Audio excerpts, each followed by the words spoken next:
தாவணி நழுவினால் இதயமும் நழுவுதே.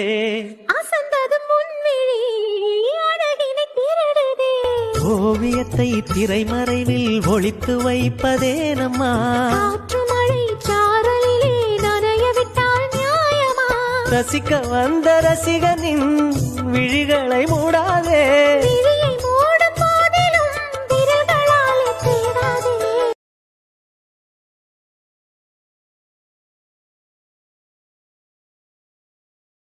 தாவணி நழுவினால் இதயமும் நழுவுதே. அசந்தது முன்விழி அழகினை திருடுதே. ஓவியத்தை திரைமறைவில் ஒளித்து வைப்பதே நம்மா.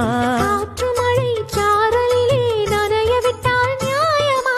ரசிக்க வந்த ரசிகனின் விழிகளை மூடாதே.